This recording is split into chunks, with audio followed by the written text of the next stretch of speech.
గత కొన్ని రోజులుగా విశాఖ మేయర్ అంశం తీవ్ర సంచలనంగా మారిన విషయం తెలిసిందే. జీవీఎంసీలో ఎట్టకేలకు ఆ ఉత్కంఠకు తెరపడింది. ఈరోజు టీడీపీ అవిశ్వాసం నెగ్గింది. మేయర్పై టీడీపీ అవిశ్వాసం పెట్టింది. అటు వైసీపీ సమావేశం బహిష్కరించింది. ముందు నుంచి కూటమి నేతలు అవిశ్వాసం మేమే గెలుస్తామని, మాకు కావలసిన మ్యాజిక్ ఫిగర్ 74 సంఖ్యలు దాటామని ధీమాగా చెప్తోంది. అటు వైసీపీ విప్ జారీ చేయడంతో ఏం జరుగుతుందని ఉత్కంఠ కొనసాగింది. చివరకు టీడీపీ అవిశ్వాసం నెగ్గింది. పూర్తి సమాచారం ఇచ్చేందుకు మా deputy input editor Vasu join అవుతున్నారు.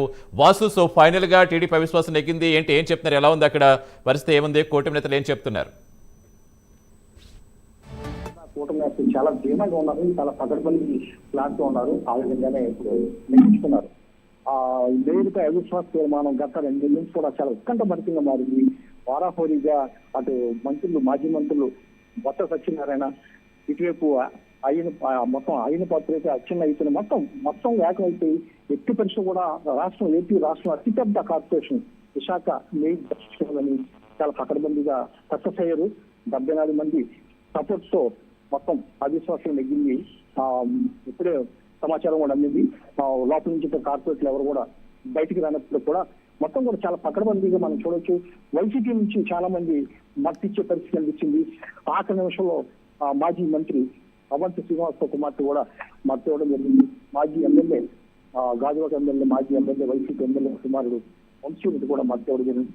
ఇలాగ చాలా మంది అనూహ్య పరిణామాల నేపథ్యంలో మొత్తం కూడా పకడ్బందీగా వైసీపీ నుంచి చాలా మందిని ఇటీవల తిప్పుకోగలిగారు. కాకపోతే వైసీపీ కూడా టీడీపీలో అంటే కూటమిలో వచ్చినటువంటి వాళ్ళ పార్టీ నుంచి వచ్చినటువంటి చాలా మందిని కూడా అవిశ్వాస తీర్మానం సమావేశానికి హాజరు కాకుండా ప్రయత్నం చేసింది. ఎందుకంటే మొత్తం ఇది వెళ్ళకపోతే మొత్తం సమావేశం రద్దు అయిపోతుంది, తర్వాత తీసుకొచ్చేది చెప్తుంది. అయితే వాస్తవానికి వీళ్ళందరూ కూడా అందరూ హాజరవ్వాలి. వైసీపీ నుంచి ఉన్నటువంటి 34 మంది కార్పొరేటర్ కూడా హాజరవ్వాలి. కానీ వాళ్ళు కూడా వ్యూహాత్మకంగా వ్యవహరించి వీగిపోవాలని ఉద్దేశంతో వాళ్ళు కూడా రాలేదు. రాకుండా శ్రీలంక, ఇతర ప్రాంతాల నుంచి వాళ్ళు రేపు వచ్చే పరిస్థితి అనిపిస్తుంది. మొత్తానికి అక్కడ వేరే కూటమిలో ఉన్నట్టు కూడా వేరే రాజకీయ స్థితిలో ఉన్నటువంటి వైసీపీ కార్పొరేటర్ కూడా మద్దతిచ్చేందుకు సిద్ధమయ్యారు. ఈ నేపథ్యంలో వ్యూహాల మధ్య పకడ్బందీ వ్యూహంతో ఆ కూటమి అయితే విజయం సాధించింది. మరి కాసేపట్లో వీరంతా కూడా బయటకు వచ్చి మొత్తం దీనికి సంబంధించి వివరాలు అందించే అవకాశం ఉంది. ఒకటే చెప్తున్నారు, వైసీపీ కార్పొరేట్లు అందరూ కూడా కూటమి అభివృద్ధి చూసి మేము వచ్చాం, గతంలో విజయసాయి రెడ్డి కానీ లేకపోతే మేయర్ కానీ ఎటువంటి అభివృద్ధి చేయలేదు, మాకు అందుకని మా వార్డులో అభివృద్ధి చేసుకోవాలి, అందువల్ల వచ్చింది తప్ప వేరే కాదని వాళ్ళు కూడా చెప్పే పరిస్థితి కనిపిస్తుంది. మొత్తానికి ఆది నుంచి కూడా కూటమి చెప్తున్నట్టుగానే జనసేన, బీజేపీ, టీడీపీ ఏకతాటిపై మేయర్ పవన్ దక్కించినందుకైతే మొత్తం కూడా పకడ్బందీగా సిద్ధమయ్యారు. అదేవిధంగా గెలుచుకోగలిగారు. మీరు మేయర్ అభ్యర్థిని కూడా మీరు సిద్ధం చేస్తున్నారు. పీలా శ్రీనివాస్ మేయర్ అభ్యర్థిగా కూడా ముందే ప్రకటించుకున్నారు. ఆ విధంగా ఎమ్మెల్యేలు అయిపోయినాయి, ఎంపీలు అయిపోయినాయి, కూటమి సంబంధించిన వచ్చింది, అందరూ కూడా ఏకతాటిపైకి వచ్చి దీన్ని దక్కించుకోవాలని చెప్పొచ్చు. సతీష్, అంటే వాసు, ఇప్పుడు వైసీపీ సమావేశం బహిష్కరించిందని చెప్తున్నారు. అంటే కొంతమంది, అంటే ఎంతమంది అసలు వచ్చారు సమావేశానికి? కొంతమంది ఇంకా శ్రీలంకలో అసలు విశాఖ రాలేదని చెప్తున్నారు. అసలు మొత్తం ఏం జరిగింది? వైసీపీకి సంబంధించి దాదాపు 34 మంది శ్రీలంక వెళ్ళడం జరిగింది. ఆ 34 మంది కూడా ఉండిపోయారు. వాళ్ళలో కూడా కూటమికి మద్దతుగా 5 సిద్ధంగా ఉన్నారని ప్రకటించడం జరిగింది. ఎమ్మెల్యేలు ప్రకటించడం జరిగింది. అయితే కాకపోతే దాదాపు 5 మంది కార్పొరేట్లు కూడా మద్దతిస్తే ఎనభై చేస్తున్నారని వీళ్ళు భావించారు. కానీ పాస్పోర్ట్లు తీసేసుకుని వైసీపీ నాయకులు వాళ్ళు ఇక్కడ రాకుండా చేశారని ఆరోపించే పరిస్థితి అనిపిస్తుంది. దీనివల్లనే వాళ్ళందరూ కూడా అక్కడ ఉండిపోయారని అనిపిస్తుంది. మొత్తం 97 మందిలో 35 మంది 34 మంది అక్కడ ఉండిపోవాల్సిన పరిస్థితి ఉంది. 74 మంది ఇక్కడ మద్దతు పలకడం జరిగింది. ఇందులో వైసీపీ ఎక్కువ ఉంది. ఎందుకంటే 58 మందికి కూడా మొత్తం వైసీపీ 58 మంది కార్పొరేటర్ వాస్తవానికి వీళ్ళందరూ కూడా విప్ జారీ చేసినప్పుడు కూడా విప్పిని ధిక్కరించి వీళ్ళందరూ కూడా ఇప్పుడు కూటమి మద్దతు పలకడం జరిగింది. మరి తదనంతర పరిణామాలు ఏ విధంగా ఉంటాయి, ఎవరు ఏ విధంగా స్పందిస్తారు, లేకపోతే ఉన్న నిబంధనల మేరకు ఈ కూటమికి మద్దతు పలికినటువంటి కార్పొరేట్ల వాళ్ళు పదవి కోల్పోతారా అనేది కూడా చర్చనీయాంశంగా మారింది. మరి ముందు ఏం జరుగుతుందో చూడాలి. వాస్తవానికి అయితే ఇప్పుడు ఎక్కువ మెజార్టీ ఉన్నటువంటి వైసీపీ కంటే కూటమి విజయం సాధించిన పట్లయితే వాళ్ళంతా కూడా హర్షాక్షం చేసే పరిస్థితి కనిపిస్తుంది.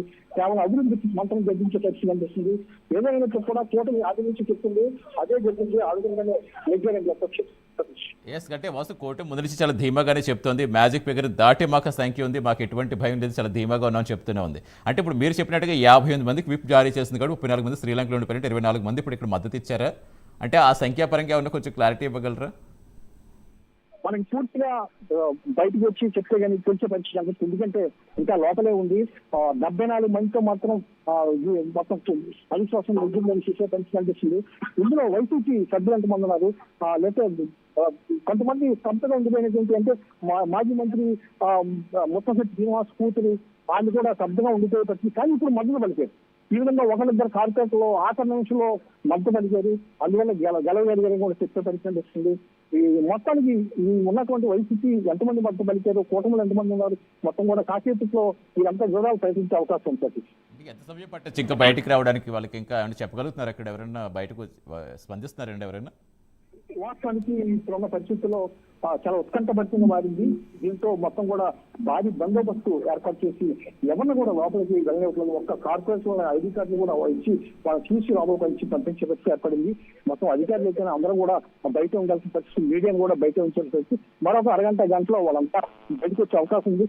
టెక్నికల్ గా మొత్తం ఫార్మాలిటీస్ అన్ని పూర్తి చేసుకున్న అనంతరం కూడా వాళ్ళు బయటకు వచ్చే అవకాశం ఉంది. మరి కాసేపట్లో ఒక్క అరగంటలో వాళ్ళు బయటకు వచ్చే అవకాశం. మొత్తం గేట్లన్నీ కూడా మూసేసి మొత్తం కూడా బయట భారీ పోలీస్ బందోబస్తు ఏర్పాటు చేసి చేసే పరిస్థితి కనిపిస్తుంది. Satish, right, thank you Vasu.